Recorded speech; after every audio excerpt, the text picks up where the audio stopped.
Ya comenzó Conectando con la Tierra. Corena de R, Altépetl Bienestar.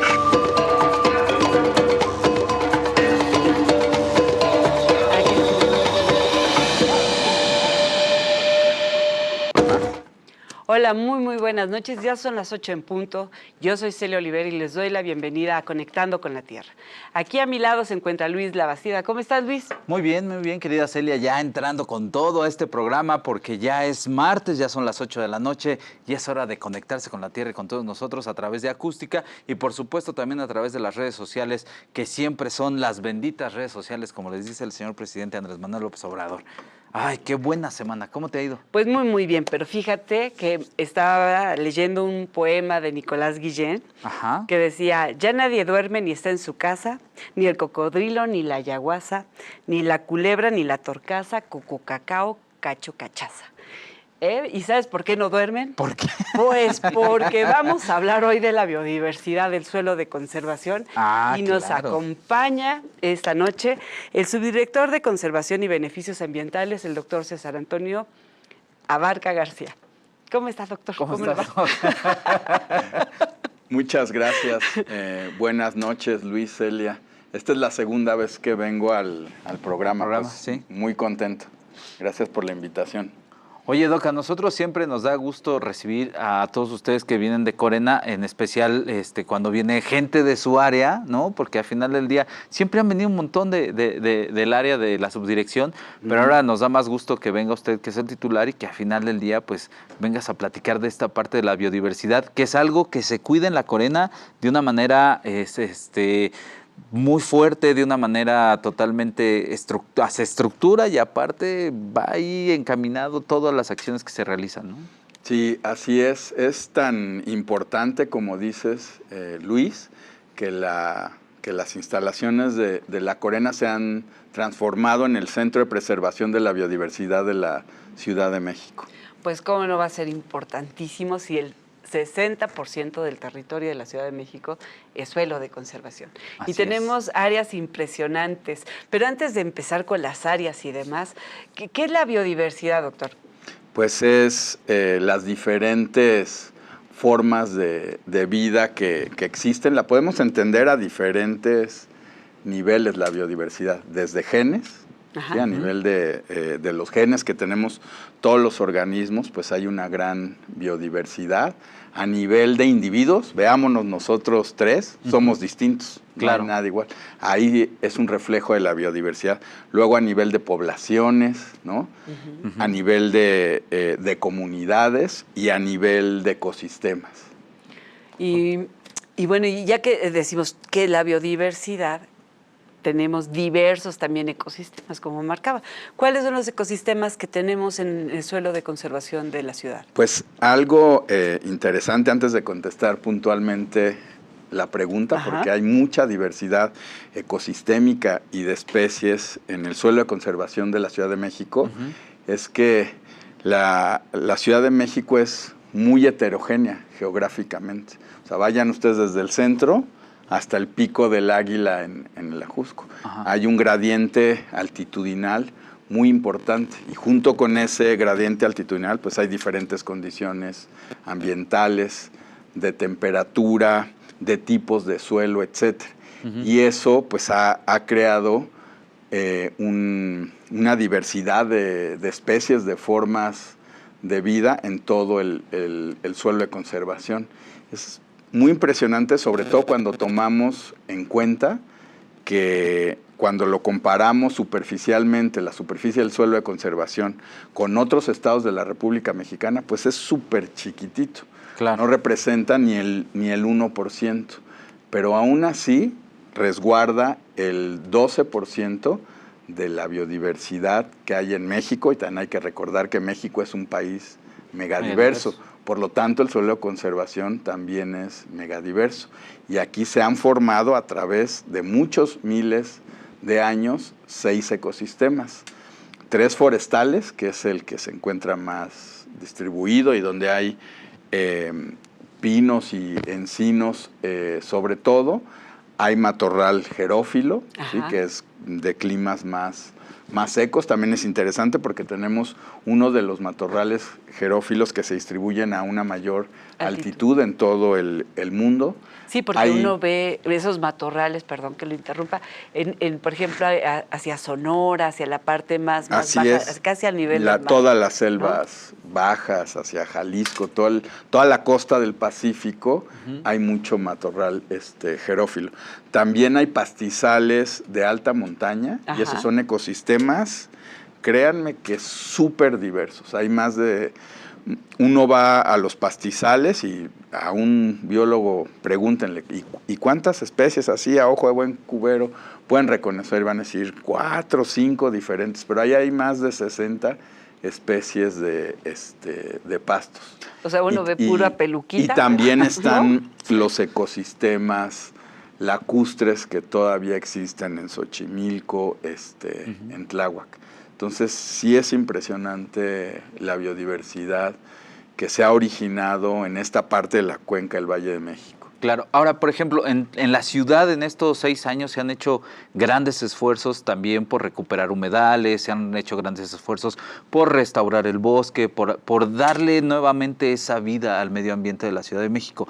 ¿Qué pasa, Doc? Por ejemplo, hay quienes... no sé, los que viven en el norte de la ciudad, ¿no? Cerca de la Sierra de Guadalupe o hacia la zona de Aragón, cuando pasan del norte al sur, justamente lo que decías, se ve toda esta diferencia. ¿Cómo la gente podría empezar a reconocer un poco más, entrando en la Corena, en las páginas de Corena? ¿Cómo podrían hacerlo? Para reconocer la biodiversidad que hay, para reconocer las especies. Pues escuchando, por ejemplo, este hermoso programa. Este programa, maravilloso programa. Entrando a las redes sociales de la Comisión de Recursos Naturales y Desarrollo Rural, ahí se han producido muchísimos videos de lo que ahorita voy a hablar rápidamente. Técnicos muy especializados que saben mucho de biodiversidad, de restauración ecosistémica, de restauración agroecológica, han hecho muchos videos. Entonces ahí se pueden ver. Hemos publicado también muchas infografías. Si visitan la Comisión de Recursos Naturales y Desarrollo Rural, pues es una universidad para eso, ¿no? Hay visitas desde niños, de jardín de niños hasta la universidad, y ahí pueden ver todo eso, recorriendo los laboratorios. En cada uno de los laboratorios hay infografías. Pero una de las mejores formas de conocer cualquier cosa, pues es visitándolo y viviendo directamente. Entonces, que se vayan desde la Sierra de Guadalupe, lo que decía, hasta el Ajusco, ¿no? Y ahí, aunque no comprendan bien o a profundidad estas diferencias que vamos a platicar hoy respecto a la formación de los ecosistemas y la biodiversidad que ha evolucionado ahí, lo pueden ver. Eso es indudable, ¿no? O sea que sería muy bueno, por ejemplo, hacer un ejercicio de quienes viajan, no sé, que ahora en vacaciones, que salen a carretera y que dicen, por ejemplo, como decíamos ahorita, los de Sierra de Guadalupe van y dicen, vámonos a Morelos o vámonos a Acapulco. En todo el trayecto ir viendo cómo va cambiando, cómo va siendo diferente. Ahí se ve muy bien cuando uno viaja a través de la República Mexicana, se ve muy bien la transición de los ecosistemas, la diversidad biológica y cómo esa diversidad biológica está unida también a una rica diversidad cultural. Lo mismo pasa en el suelo de conservación de la Ciudad de México, ¿sí? A una escala así chiquitito ocurre lo mismo que cuando viajamos grandes trayectos en la República Mexicana. No, y además no solamente lo ven, lo sienten. No es lo mismo estar en el norte de la ciudad, estar en el sur, en cómo es el clima, que es más seco hacia el norte, se siente más calor, hacia el sur lo sentimos más húmedo, la temperatura llega a ser más agradable todavía, ¿no? Y entonces habló de laboratorios, habló de espacios que es muy bueno que puedan irlos a visitar, pero ¿qué hacen en esos laboratorios? ¿De qué son? Pues hay una gama también amplia de laboratorios. Los voy a mencionar así de manera general y me concentro en algunos ejemplos que tienen que ver con la biodiversidad. Hay laboratorios de calidad del agua, del suelo, de geoestadística, hay un banco de semillas, hay un laboratorio de detección de plagas forestales y agrícolas, hay un herbario, hay un laboratorio, y espero que me lo recuerden más adelante, que estamos formando de micropropagación de tejidos vegetales. El mismo humedal que está en la comisión es un laboratorio vivo, porque ahí se han introducido muchas especies lacustres, tanto de plantas como de animales. También, como dentro de 15 días, se va a inaugurar un laboratorio dedicado a la reproducción de peces endémicos de la zona lacustre y de ajolotes. Entonces, pues en términos generales, esos son los laboratorios. Y por ejemplo, el que tiene semillas, ¿por qué guardar semillas? ¿Por qué estarlas cuidando? Sí, porque de manera así tradicional, y eso es muy patente en la comisión y tiene que ver con una de las preguntas que me hacía Luis, pues en las administraciones anteriores se hacían reforestaciones. Estamos acostumbrados a escuchar esa palabra. Creo que ustedes aquí, al contrario, han escuchado mucho de la que voy a hablar y a mencionar, ¿no? Entonces, habían muy poquitas especies, casi todas eran de ecosistemas forestales, es decir, de algunos de los ecosistemas, no era representativo de toda la biodiversidad ecosistémica que hay en el suelo de conservación. Nosotros, y solamente de un estrato, del arbóreo. Nosotros estamos conscientes, y es algo que está probadísimo, hay muchas publicaciones científicas en ese sentido, que se debe hacer una restauración tomando en cuenta la mayor cantidad de la diversidad que existe en un espacio. Entonces, nosotros hemos colectado semillas de los diferentes estratos, polinizadoras, arbustivas, también árboles, ¿no? De las que producen flores y de las que no. Entonces, resguardamos una gran biodiversidad y con esa restauramos el suelo de conservación. Una cosa importante es que la biodiversidad, y creo que eso contesta la pregunta, está íntimamente ligada, por ejemplo, a cosas tan importantes como la adaptación al cambio climático, y también cuando hablamos de los beneficios ecosistémicos, de captura de carbono, de infiltración y de otras cosas, a veces parece como si nada fueran los factores físicos los importantes, pero la biodiversidad juega un papel clave, es la que hace todo ese trabajo. Claro. Es como, por ejemplo, tener el bosque, y si no tenemos la cobertura de los arbustos, ¿qué es lo que pasa entre árbol y árbol? ¿No? O sea, si llega una lluvia muy fuerte, pues se puede deslavar todo el suelo, ¿no? O se pierde la humedad que se encuentra o no se pierde. Sí, pues son los que, o sea, esa biodiversidad es la que captura, ¿no? el carbono, la que disminuye la temperatura, la que purifica el aire, la que ayuda a que se infiltre a los mantos acuíferos. Son algunas de las interacciones que se dan entre diferentes especies de vegetales, por ejemplo. Eso es muy importante, entre todas las especies, o sea, entre especies vegetales, animales y también especies que no vemos, como las bacterias y los hongos microscópicos. Ahí interactúa absolutamente todo, y esa interacción es la que hace que tengamos esos beneficios ecosistémicos, pues que sin ellos no sobreviviríamos nosotros mismos. Somos pues parte de la naturaleza. Pues sí, es bien interesante, porque justamente algo de lo que has mencionado en esta parte y que diste en el clavo es: la Corena se ha convertido prácticamente en un laboratorio viviente y en una parte importante como si fuera toda una universidad.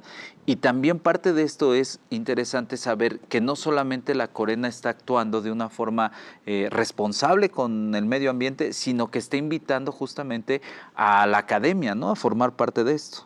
Todos los proyectos que tenemos absolutamente y las publicaciones tienen un soporte académico, es decir, estamos totalmente acostumbrados y además pues, nos sentimos cómodos de la interacción que tiene la comisión con diferentes universidades. Que antes no pasaba. Tenemos muchos proyectos de investigación, algunos de esos proyectos son realmente de frontera, pero eso tiene que ver en gran medida en que en la comisión también habemos personas con altos grados de preparación académica o de conocimiento que puede interactuar con académicos de diferentes universidades y siempre también con los núcleos agrarios, con los productores, con los dueños de la tierra. En realidad hacemos un equipo, los núcleos agrarios, las universidades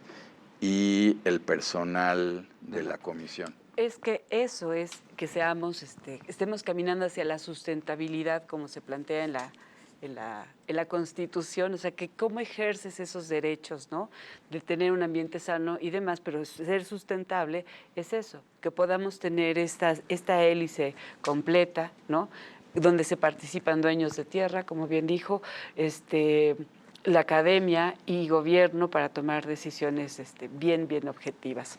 Muy bien. Vamos a una pausa y regresamos a seguir platicando con el doctor Abarca sobre la biodiversidad y las interacciones. Continuamos con Conectando con la Tierra, con Corena DR. Pues ya estamos de vuelta aquí en Conectando con la Tierra para que todos ustedes estén dándole like y le estén compartiendo también a través de las redes sociales este programa. Y bueno, también agradecer a todos aquellos que nos escuchan a través de las ondas hertzianas en toda la República Mexicana y para eso arrancamos con las AM, querida Celia, por favor. Muy bien. Vamos a ver, nos escuchan en Tampico, Tamaulipas, por el 780, Poza Rica, Veracruz, 1450, Culiacán, Sinaloa, 1230, Hermosillo, Sonora, 650, León, Guanajuato, 910, Chihuahua, 880, Guadalajara, Jalisco, 1120, Monterrey, Nuevo León, 630 y aquí en la Ciudad de México, por el 1150. Así es. Y en la FM, pues nos escuchan en el 99.7 de Peto, Yucatán, 92.5 de Chilpancingo, Guerrero, 92.3 en Tuxtepec, Oaxaca, 94.5 en Acatlán de Osorio, Puebla, 95.3 en Xicotepec de Juárez, Puebla y en el 91.3 de Tantoyuca, Veracruz. Saludos a todos en donde quiera que se encuentren en esta hermosa República Mexicana. Bueno, pues seguimos platicando con el doctor César Antonio Abarca García, que es el subdirector de Conservación y Bienestar Ambiental. Beneficios ambientales de la Corena DR. Pues seguimos platicando de la biodiversidad y qué significa todo eso, porque la verdad no podemos concebir un mundo sin esa diversidad. O sea, somos diversos en todo, en pensamientos, en conducta, en gustos, en formas, en fin, en un montón de cosas. Eso, ¿no?, es lo que define a la vida. Oigan, ahorita que me recordaron que han venido varias personas de la subdirección, aprovecho para mandarle un saludo a todos mis compañeros de la subdirección y también a los promotores ambientales, porque junto con ese equipo pues hacemos un trabajo, yo creo que muy importante en el sentido de la preservación, de la conservación de la biodiversidad. Pues sí, fíjate que es bien interesante todo esto. Ahorita que mencionabas a los promotores ambientales, recordando un poco aquí que nos vinieron a presentar los libros de las plantas medicinales, que es parte de esa biodiversidad que se está recuperando, ¿no? Y que la verdad ha sido un trabajo impresionante el que se ha desarrollado. Sí, pues ya se los comentaron en el programa en el que vinieron, pero pues es uno de los productos, yo creo que históricos, que ha habido en el gobierno de la Ciudad de México, porque participaron 20 núcleos agrarios rescatando el conocimiento sobre sus plantas medicinales, participaron la academia, ¿no? Investigadores del Instituto de Biología de la UNAM y del Jardín Botánico que están especializados en eso, y participamos nosotros activamente como gobierno. Y fue un detonante para que en una proporción importante de esos mismos núcleos agrarios empezaran a hacer sus farmacias vivientes. Y sucedió exactamente lo mismo. Las farmacias vivientes se unió las comunidades agrarias, otra vez la academia, no solo los que yo mencioné, sino también algo muy padre, la Facultad de Arquitectura de la UNAM, los de Arquitectura del Paisaje y nosotros. Entonces, pues todo ha sido un trabajo muy detonante, ¿no? Por ejemplo, también ahorita que hablamos de plantas que se reproducen, que son medicinales, ¿todas las plantas son fáciles de reproducir? O sea, ¿cómo no, es? Hay unas que son súper difíciles. Por eso, y el laboratorio de micropropagación de tejidos vegetales tiene que ver con eso, ¿no? Hay semillas o hay plantas que es muy difícil reproducirlas. Se tiene que hacer un esfuerzo muy grande, ¿no? Entonces, este laboratorio tiene que ver con eso, pero además hace un énfasis sobre especies que se encuentran en peligro de extinción o alguna otra categoría de vulnerabilidad. Lo mismo, los núcleos agrarios, junto con técnicos de la comisión, han detectado y colectado las semillas de esas plantas, que además es difícil encontrarlas, por eso están en peligro de extinción, porque tienen poblaciones muy reducidas, pues las han encontrado, han colectado las semillas, las llevan al banco de germoplasma. Ahí, con el Jardín Botánico de la UNAM, hemos implementado técnicas para poder germinar las semillas y después propagar, ahora sí, los tejidos y las plántulas masivamente o más o menos masivamente, y poderlas volver a reintroducir a su ambiente. En los restauratones que están realizando, por ejemplo. En los restauratones que estamos realizando se utiliza una diversidad de especies vegetales, incluyendo estas. Pero ahorita estamos en la fase todavía de la producción. Oiga, Doc, me llamaba mucho la atención, y justamente con esto que estamos platicando, esto que se está realizando en la Corena, hace rato nos hablabas de la cantidad de laboratorios, nos hablabas del humedal, nos hablabas del poder empezar a reproducir ciertas plantas, ciertos incluso peces y ajolotes. Así es. ¿Qué tan importante ha sido en estos 6 años poder desarrollar todo este esquema y poder desarrollar toda esta forma de trabajo? Porque si bien durante muchos años no había pasado, también se había descuidado demasiado, ¿no? Ajá. Pues tiene que ver igual estábamos platicando hace rato con los técnicos que van a entrevistar después de la entrevista que me están haciendo, y tiene que ver con un cambio de paradigma, de cómo entender las cosas, de cómo relacionarse con la naturaleza, de cómo relacionarse con las comunidades. Lo que pasa es que, como era una visión diferente, iba completamente para otro lado. Entonces ha sido fundamental este cambio.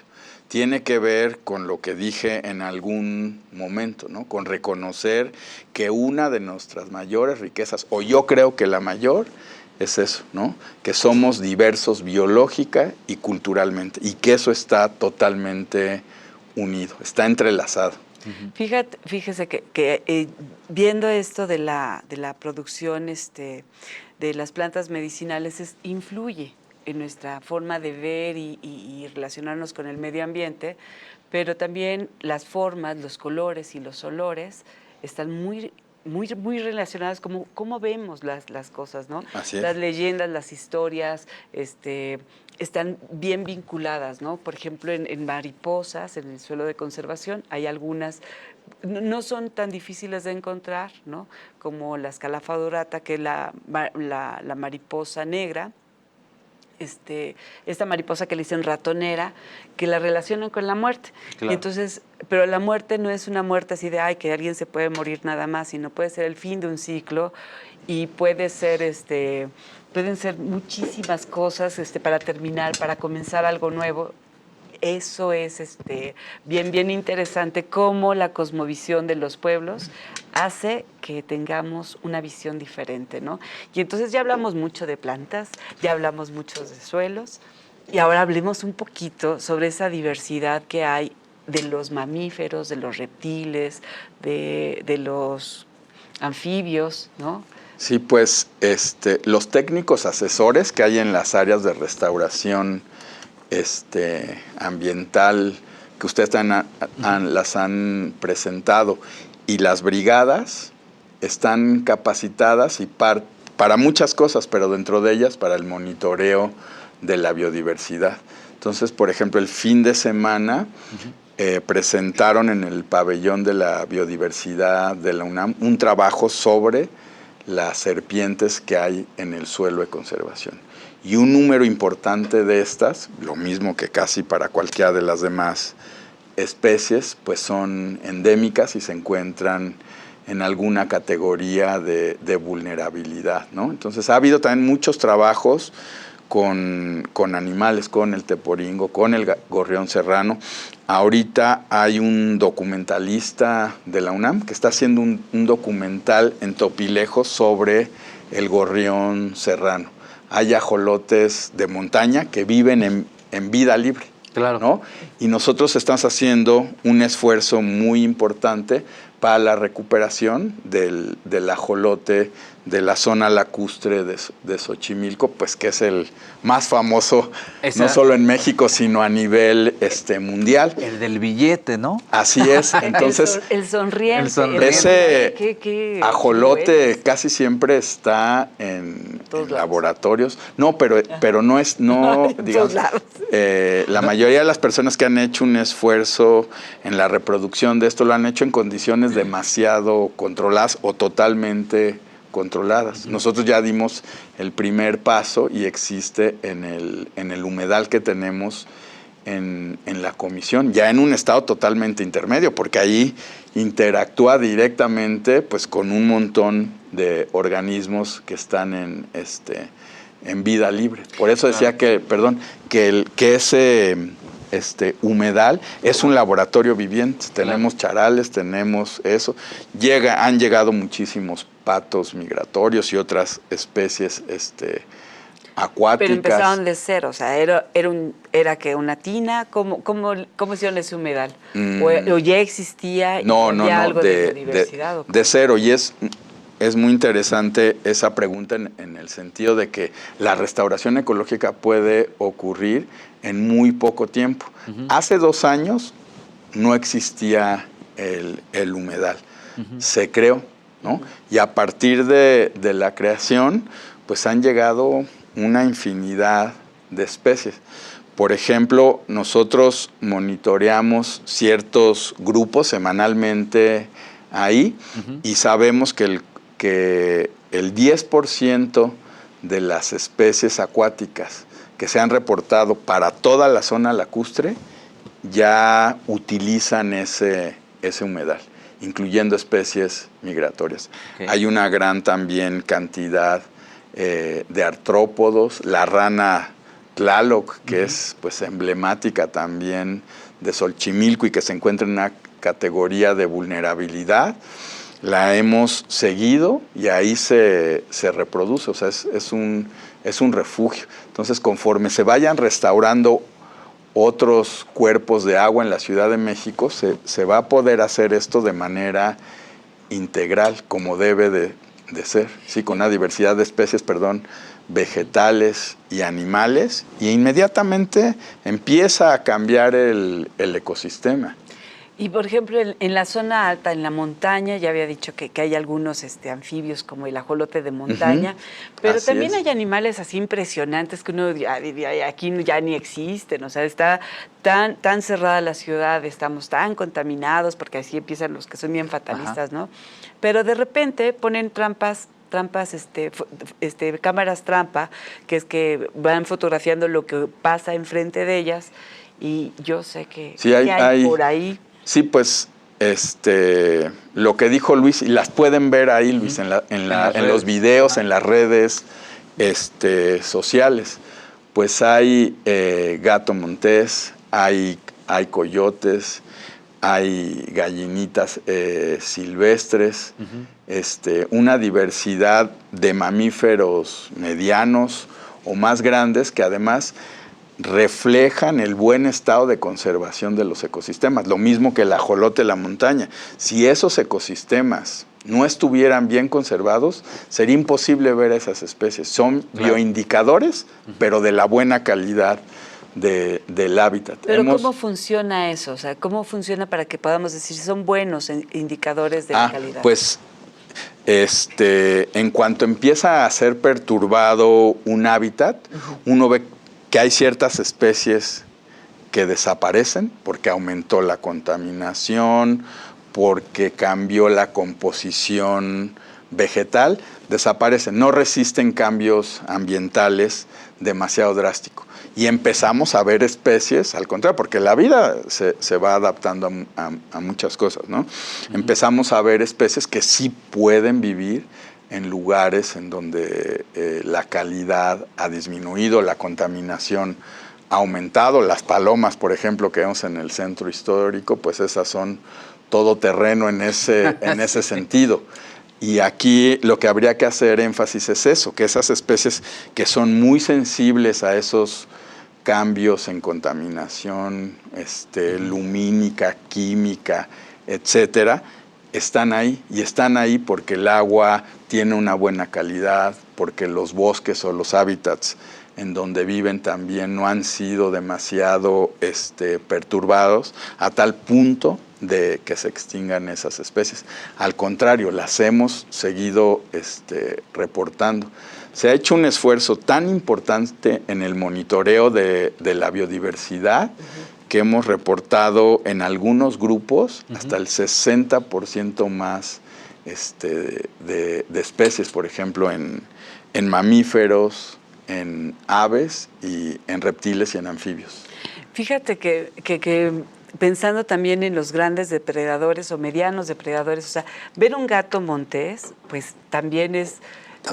¿Cómo se mantiene ese animal? O sea, ¿de qué comer? Ánimo que coman nomás escarabajos, ¿no? Así es. O sea, debe de haber toda una cadena es bien lo mismo, ese ¿no? es un ejemplo también que refleja exactamente lo mismo, que el hábitat está bien, porque son organismos que necesitan espacios más amplios para moverse, para reproducirse, pues que tienen que encontrar una diversidad de otras especies para poderse alimentar adecuadamente, etcétera, etcétera. Entonces, pues eso es una muy buena noticia para toda la Ciudad de México, porque hablamos del suelo de conservación, pues porque las atribuciones de la comisión están en el suelo de conservación, pero la verdad es que el suelo de conservación permite la supervivencia de todos los habitantes de la Ciudad de México. Así es. Oye, doctor, nada más para ya casi terminar este bloque contigo, ¿qué le recomendarías a la gente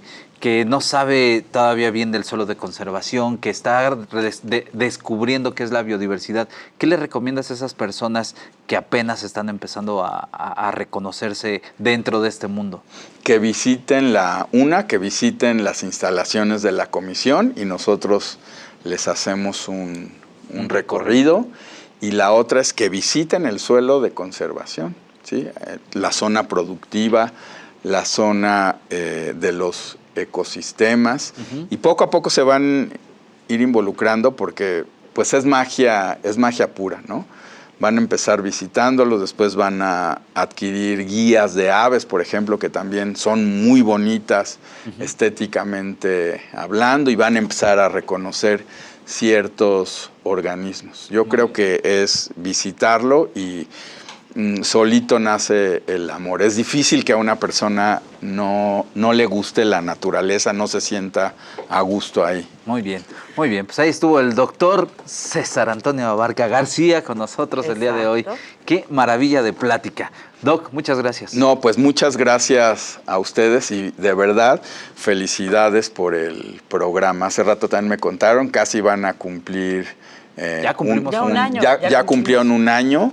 Yo la verdad es que he escuchado el 90% de los programas y me da muchísimo gusto. Así es que felicidades y gracias. Gracias. No, gracias a usted. Hasta bueno, luego. vamos a corte y regresamos aquí en Conectando con la Tierra. Conectando con la Tierra, con Corena de R. Pues regresamos a Conectando con la Tierra y bueno, hoy no tenemos productores, estoy tristemente pero la verdad es que los productores en esta época del año, la verdad es que tienen un trabajo impresionante. Es el momento de sembrar, es el momento de ver sus tierras y desgraciadamente están... Bueno, desgraciadamente no vienen a dar sus productos, pero están trabaje y trabaje allá arriba en el suelo de conservación, procurando que se dé todo lo que están cultivando, ¿no? Y de lo que están trabajando. Pero en esta ocasión tenemos todo un equipo, puro equipo técnico, caray, no vinieron los rudos. Entonces tenemos en las dos esquinas, del lado de mi derecha, de tu derecha, por supuesto, tenemos al ingeniero agrícola Ángel Montero Díaz, que es técnico de la Subdirección de Conservación e Innovación de la Corena de R. Bienvenido, Ángel. Y del otro lado tenemos al otro técnico también, claro que sí. al ingeniero en agroecología, Juan Manuel Castro Reyes, que también es técnico de la Subdirección de Conservación e Innovación, de la Corena de R. Ay, ¿qué me pasa el ojito? De producción. De conservación. De producción e innovación. Ay, es que vi el otro título, perdón. Ya los andas cambiando de dirección. No, es que el ojito, algo se atoró con una pestañita. Pues bienvenidos ambos. Es bien interesante porque sí, qué bueno que la gente esté produciendo, qué bueno que haya lluvias suficientes para mantener estas producciones, ¿no? Porque casi todos los productores son de temporal, ¿no? Así es. Entonces vienen ahora a hablarnos sobre el sello verde, la certificación que es sello verde. ¿Pero qué es el sello verde? Vamos a volverlo a decir, aunque lo hemos dicho en cada uno de nuestros programas, pero no importa. ¿Qué es el sello verde? Claro que sí, Celia. Primero que nada, pues muchas gracias por invitarnos nuevamente, Luis. Es un gusto siempre estar compartiendo con ustedes. Y como bien lo dice, no nos vamos a cansar de insistir en qué consiste la agroecología. Y bueno, desde ello la iniciativa que lo enmarca la Corena, que es la certificación agroecológica o el sello verde. En este caso, pues es un proceso que busca dar garantía de las estrategias que tienen los productores en sus unidades de producción, para que podamos después nosotros definir que tienen características ecológicas, que cuidan también factores sociales, incluso culturales, ¿no? Hablando un poquito del patrimonio biocultural. Entonces, cuando tú te encuentres un producto certificado agroecológicamente o con el sello verde, vas a tener una garantía de que su proceso de producción fue natural y por lo tanto, pues los nutrientes y las demás cuestiones, los sabores que tú vas a conseguir, pues no son los mismos que encontrarías en un producto, por ejemplo, del supermercado, donde desconocemos pues su procedencia. Muy bien. Y por ejemplo, esto que nos dice sobre la parte cultural, estamos respetando los derechos que tiene todo ciudadano, ¿no? De tener la religión y la forma de creer y de ser como ellos digan que es, ¿no? O sea, no se puede cambiar. O sea, si ellos decían cómo cultivaban desde hace, milenariamente, pueden seguir teniendo esas técnicas de cultivo, o sea, pueden hacer mejoras, hay innovación, porque también pues por eso su dirección, ¿no? De innovación. Pueden innovar algunas técnicas, pero siempre respetando quiénes son los productores, de dónde vienen, las ideas que tienen, ¿no? Entonces, cuando uno come o bebe o se unta, porque también hay muchos productos que se untan, ¿no? Hay cremas y muchas cosas más, pues uno está recibiendo toda esa diversidad que hemos estado hablando, ¿no? De formas de ser. Muy bien, ¿tú? ¿Ibas a preguntar? No, sí, iba a preguntar, no, estaba esperando que terminaras por ahí esta parte. Y justamente va relacionado a lo que tiene que ver la Corena para que todos estos productores puedan alcanzar este certificado agroecológico, que no es fácil para ellos, pero con la Corena creo que han encontrado justamente el camino correcto para llegar, ¿no? Precisamente parte del trabajo que nosotros realizamos es vincular a lo que es el productor para que pueda obtener su trámite primeramente, ¿no?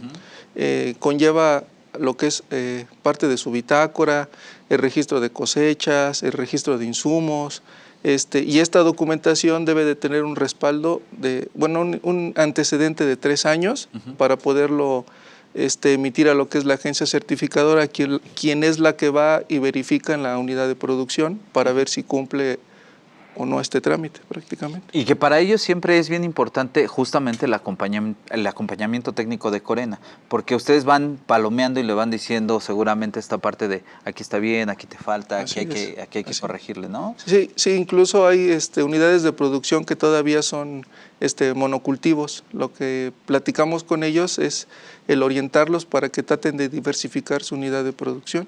Esto es en el caso de los que cultivan y cosechan. En el caso, por ejemplo, no sé, en el caso de los apicultores o en el caso, por ejemplo, de quienes tienen cabras o tienen también la parte de los conejos. Claro que sí. Por ejemplo, en el caso de los apicultores, estas orientaciones de carácter técnico va en los insumos que utilizan para ciertas plagas o enfermedades que puedan tener las abejas, ¿no? Que antes eran de carácter químico y que dañaban, por lo tanto, la salud de los mismos animalitos y de los consumidores, ahora a tener prácticas preventivas y algunos insumos de carácter más ecológico. Y en el caso de los animales y otras especies pecuarias, lo que se procura es observar las prácticas del bienestar animal, ¿no? Claro. Donde procuramos que ellos puedan tener alguna libertad de expresarse en sus movimientos, ¿no? Que puedan estar limpias sus instalaciones, ¿verdad? Que puedan tener sus medicinas preventivas y otras tantas características, pero enfocados a lo que es el bienestar animal, por ejemplo.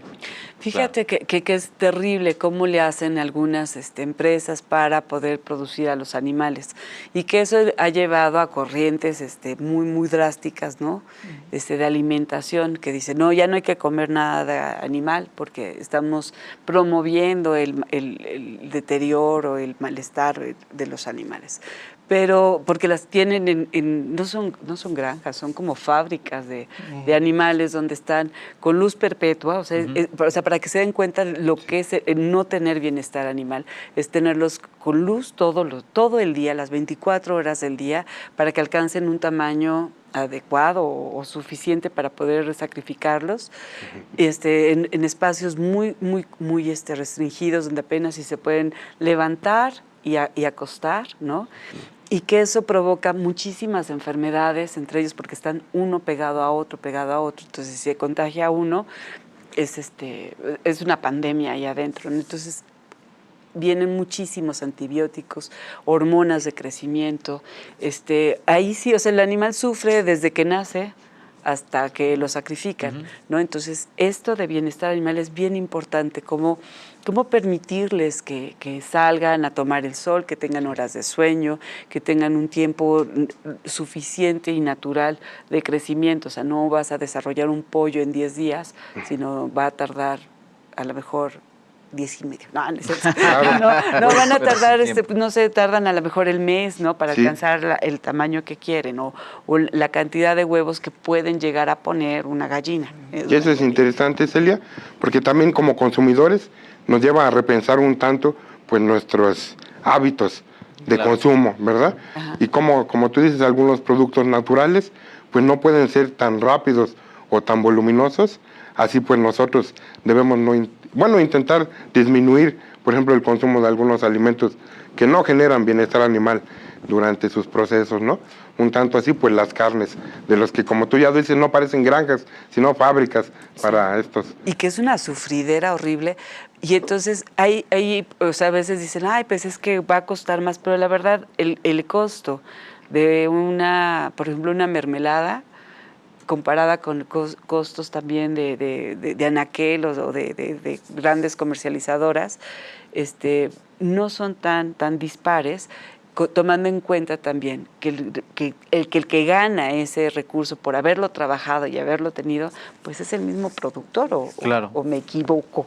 Claro, no, sí. Ya me equivoqué. Lo que provoca y fomenta la agroecología, pues son justo las cadenas cortas, ¿no?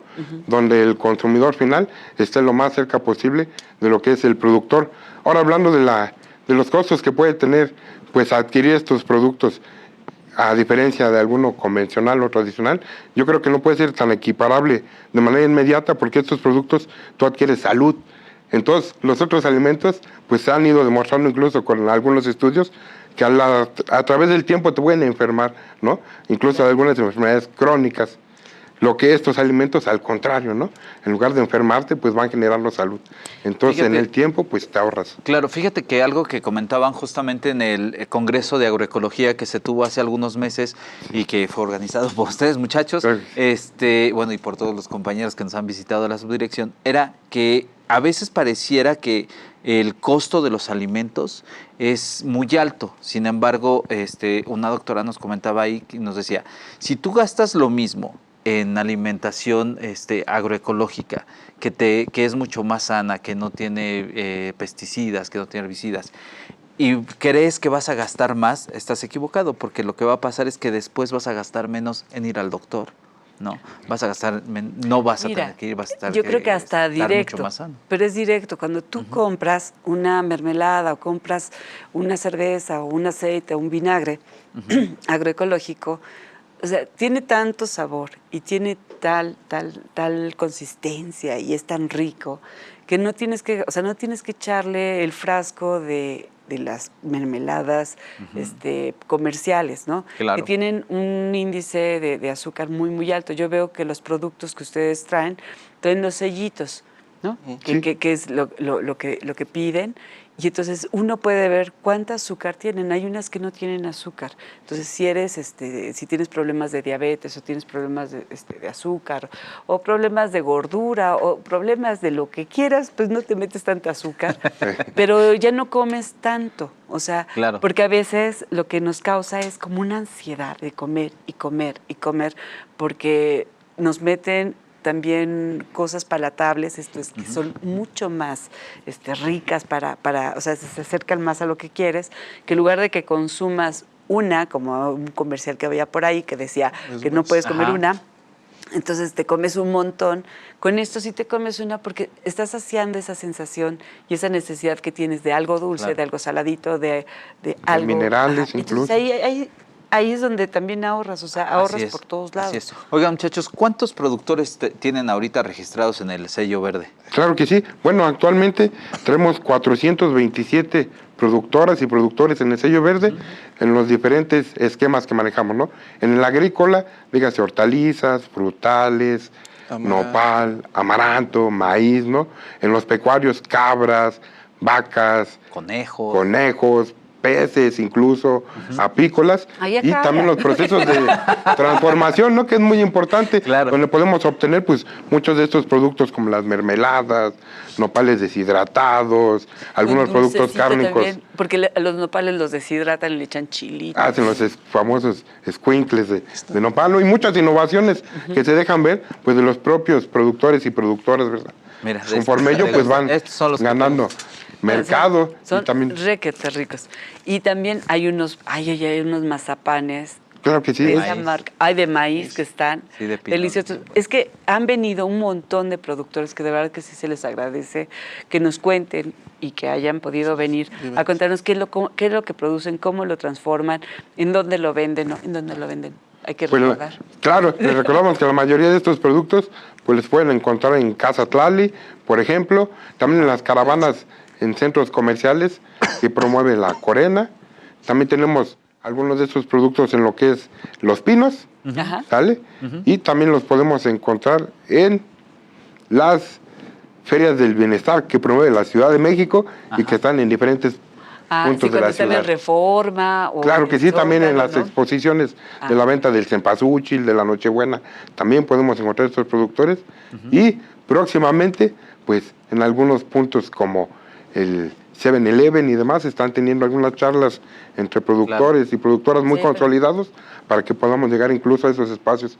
Entonces, nos da felicidad que los productos puedan llegar a una gama muy amplia de gente, ¿no? Claro. Desde las ferias del bienestar, que sabemos están en puntos populares. Hasta las pequeñas tiendas de autoservicio. Hasta los autoservicios, y con hay un par de productores que también ya exportan incluso, ¿no? Claro. Oigan, ya casi se nos termina el tiempo, pero ¿quiénes, ahorita también venían a contarnos un poco que hay que certificarse nuevamente? Así es, ahorita estamos en fechas ya para hacer el tema de la recertificación, y para aquellas nuevas solicitudes que quieran integrarse y participar, es momento de entregar su documentación para poder visitarlos prácticamente con las agencias certificadoras.